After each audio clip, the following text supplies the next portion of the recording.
filme, Tom Hanks. Eu só vou deixar isso. Tom Hanks. Tom Hanks. Nunca viaje com Tom Hanks. Vamos lá, Náufrago.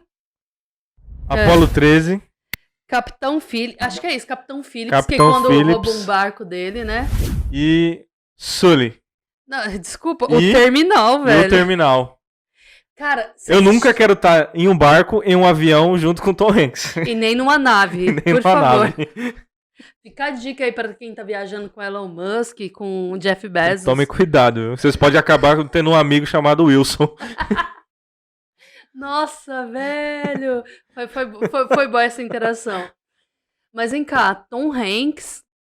A gente acho que falou do Will Smith no outro, mas, poxa, marcante também é o Tom Hanks, né, velho? Meu, e o Tom Hanks é um cara que é um ator que ele também ele faz que nem o Will Smith, né? Ele se envolve, parece que ele viveu aquilo que a gente tá assistindo, né?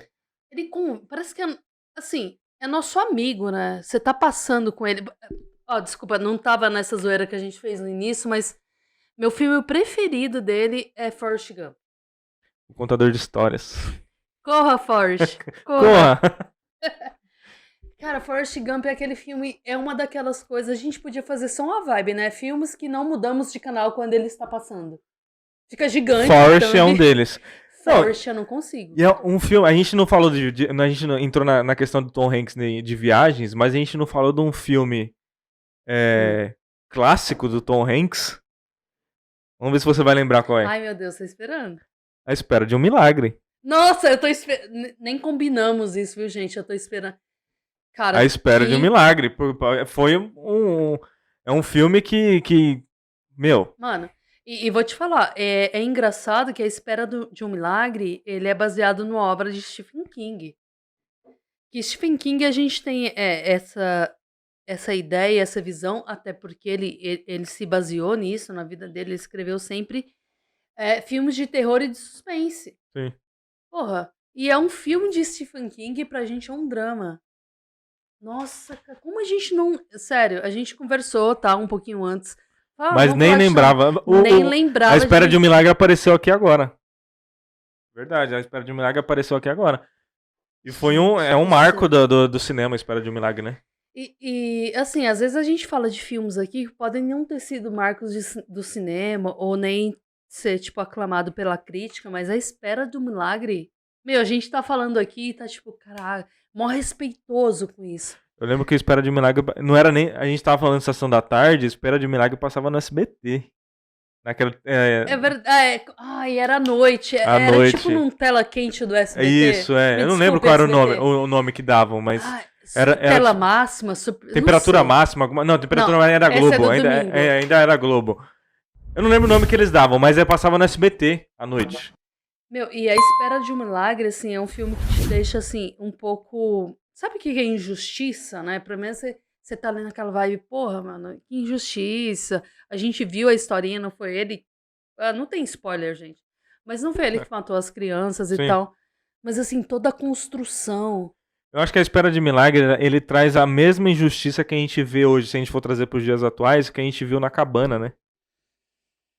Cara, e a Cabana... É diferente, mas parecido. Sim, porque é uma pessoa com boas intenções que quer ajudar e... Mas sabe o que é um pouquinho? A gente vive num mundo tão cínico, um mundo tão...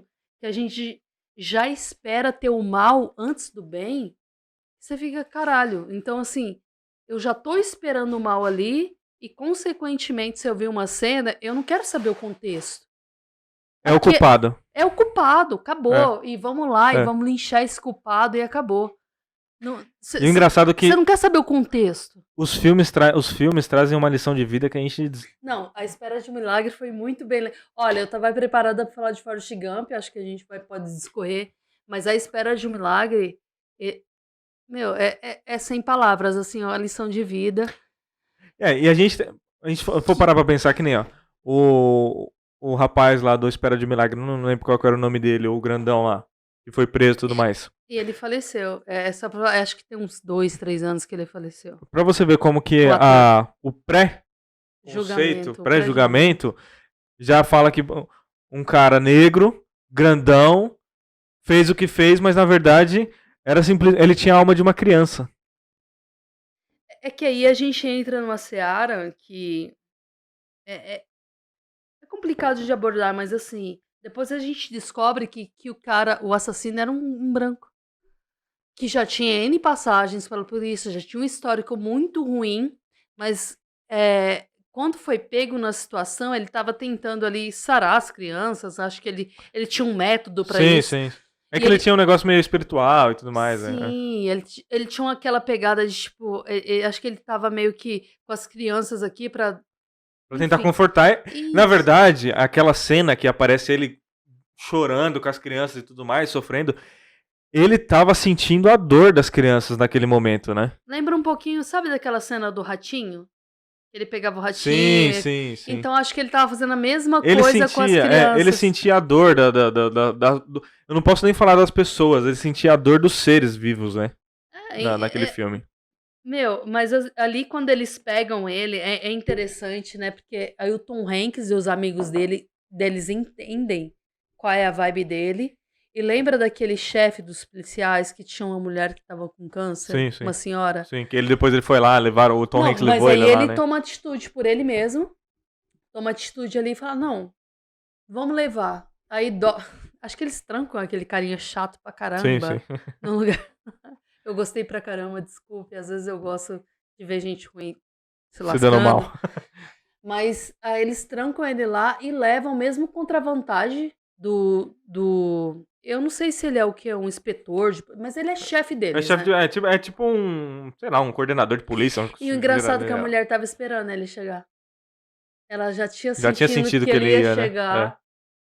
E ele guarda aquela dor com ele, né? Então ele é meio que um sugador da dor. Depois ele joga naquele menino zoado lá. Desculpe.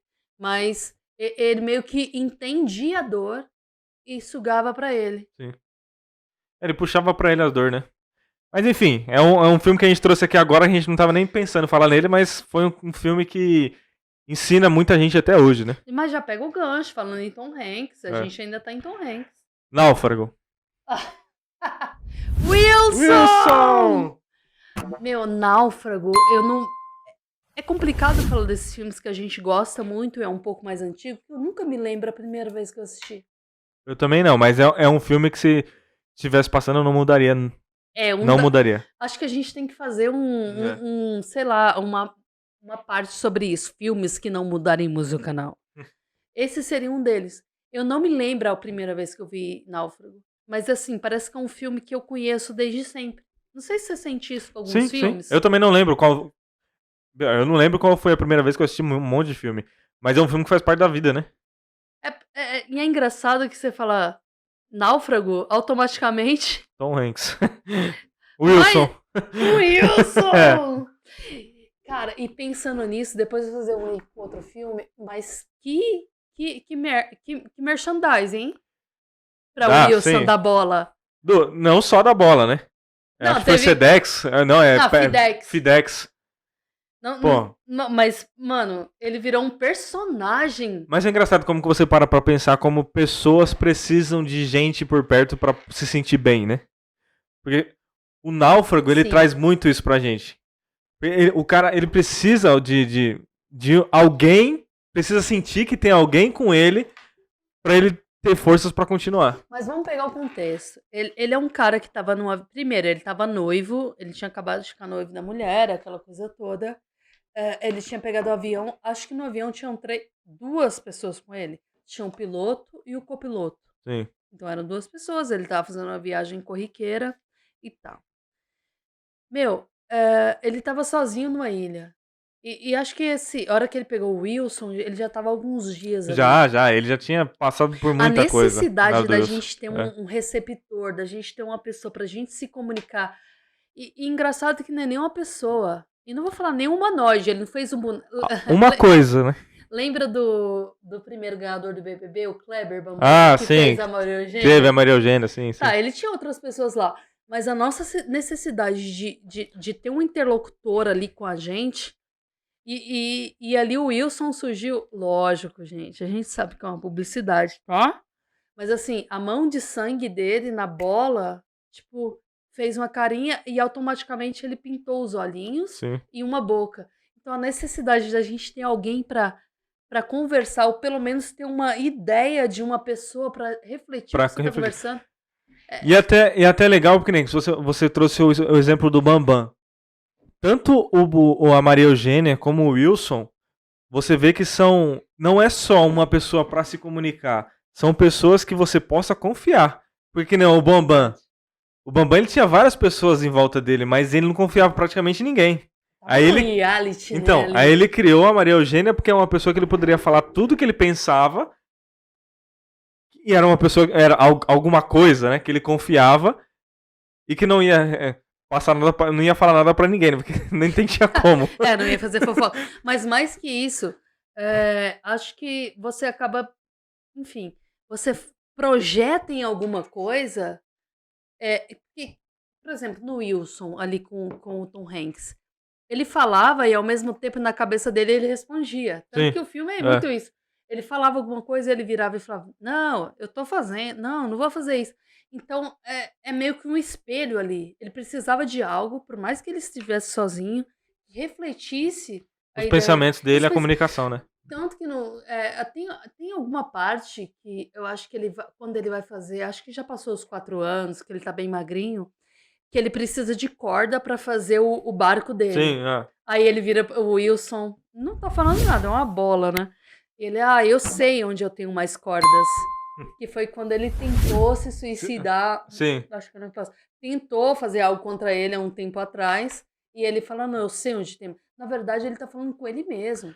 E tem aquela cena icônica também, quando ele fica bravo com o Wilson, né? E depois fica sofrendo, correndo atrás do Wilson. Ele joga mais, o né? Wilson, joga o Wilson no mar. Ele tá na caverna e joga o Wilson no mar. Fora.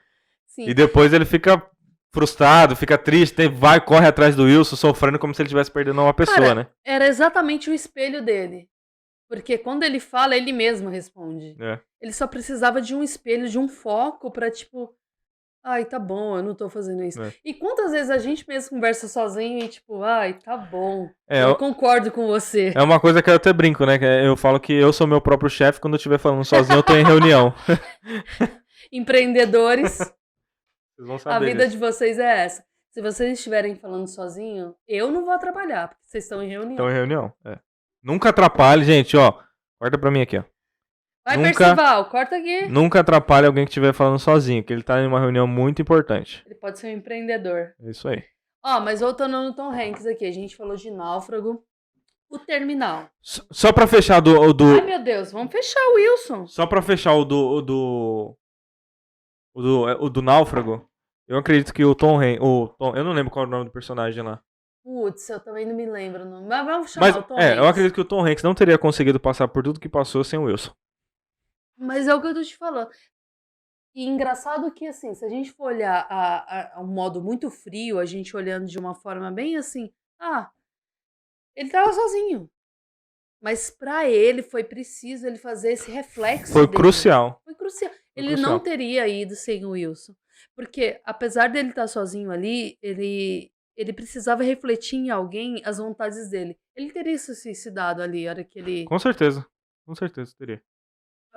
E pegando esse gancho, o Terminal, apesar dele... O Terminal é muito diferente, né?